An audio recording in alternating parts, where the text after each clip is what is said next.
Friends, শুভ সন্ধ্যা। তো দেখো, আমি একটা নতুন কিছু রান্না করেছি, তো তোমাদের সাথে সেটা শেয়ার করব।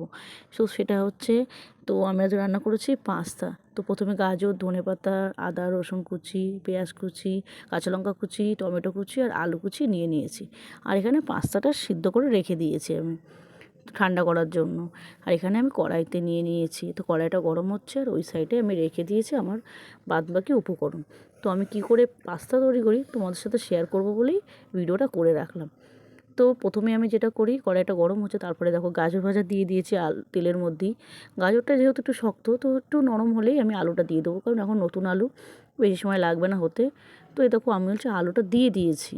তো এভাবে পাস্তা করে খেয়ে দেখবা বন্ধুরা, অবশ্যই ভালো লাগবে। তো তোমাদের সাথে সেটাই আমি দেখাচ্ছি। তো আলুটা ভাজা ভাজা করে নেবো, তারপরে বাদবাকি উপকরণ এক এক করে আমি দিয়ে দেবো। তো ভাজা হচ্ছে, ঠিক আছে। তো দেখতে থাকো, ঠিক আছে তোমরা অবশ্যই। তো এই দেখো, আমার বলছি সমস্তটা দেওয়া হয়ে গেছে, মানে আলু আর গাজরটা দেওয়া হয়ে গেছে। দিয়ে নাড়াচাড়া করে, একটু নরম না হলে তো বাদবাকিগুলো দেওয়া যাবে না, না এইগুলো তো একটু শক্ত টাইপ, তো তার জন্য আমি ওগুলো দিয়ে দিয়েছি। আর তার মধ্যে টমেটোটাও দিয়ে দিয়েছি। এগুলো বলছি খুব হালকা হালকা ভাজা হবে, যে খুব মানে লাল লাল হয়ে যাবে তা না, নরম হয়ে যাবে, ভাজাও হয়ে যাবে তেলের মধ্যে। তো এভাবেই আমি পাস্তা করি। তো ডিমটা দিয়ে দিয়েছি ওর মধ্যে, ডিমটা আমি ওর মাঝখানেই দিয়ে দিয়েছি, তেলের মাঝখানে।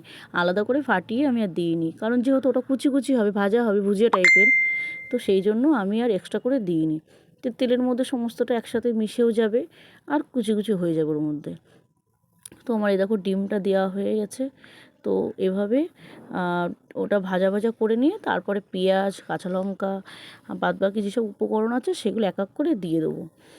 তো ভালো ভালো করে ভাজা করতে হবে এটা, ঠিক আছে। ভাজাটা করতে করতে তারপরে দেখো একটু তেলটা মনে হচ্ছে কমে এসছে, কিন্তু আমি বলছি মাঝখানে একটু তেল দিয়ে নিয়েছি, এই দেখো।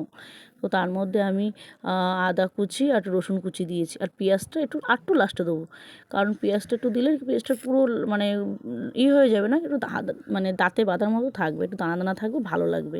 দেখবা চাউমিন যখন বাজারে করা হয়, ওরা বলছে পুরো আগে দেয় না, ওরা একটু লাস্টের দিকেই দেয়। তো আমি এই জন্য লাস্টের দিকেই দিই এইভাবে, যাতে ভালো লাগে আরও, মানে পেঁয়াজের যেটা সেন্ট আছে, তো সেটা ভালো লাগে আর মিশে যাওয়ার সাথে। তো এইভাবে বলছি আমি পাস্তা করি। তো এরপরে ধনেপাতা আছে, সেগুলো দিব। ও আমি প্রথমে বলছি মটরশুঁটিটা আমার মনে ছিল না, তো মটরশুঁটিটা আমার ঘরে ছিল, আমি খেয়াল ছিল না, কিন্তু মটরশুঁটিটাও আমি দিয়েছি। এখানটায় ক্যাপসিকাম থাকলে ক্যাপসিকামও দেওয়া যায়, বিন থাকলে বিনও দেওয়া যায়, তো সেগুলো আমার ছিল না, তো তার জন্য আমার দেওয়া হয়নি। তো এখানে পাস্তাটা ছিল, এবার দেখলাম সমস্তটাই আমার হয়ে গেছে রেডি। তো তার জন্য আমি পাস্তাটাও এবার দিয়ে দিয়েছি। পাস্তাটা লাস্টে দিলাম, যেহেতু ওটা সিদ্ধ করা, ওটা যে খুব বেশি ভাজা হবে তা না। এভাবে মানে ওই আলুর সাথে যে মাঝখানে যে প্রায় 70% আমার হয়ে গেছে। এবার আমি ধনেপাতাটা দিয়ে দিয়েছি। এবার বলছি আমি পুরো পাস্তাটা নাড়াচাড়াতে করতে করতে করতে পাস্তাটাও কমপ্লিট হয়ে যাবে ওর মধ্যে দিয়ে। তো আমি এভাবে করে দেখবা, দারুণ লাগে, দারুণ। আমি তো মানে প্রথমে এটা আমি জানতাম না, প্রথমে অন্যরকম করতাম। তো একদিন এইভাবে করে দেখলাম, দারুণ লাগলো। দেখো আমার বলছি পুরো রেডি। এবার লাস্টে আমি সস দেবো, রেডি পুরো তোমার।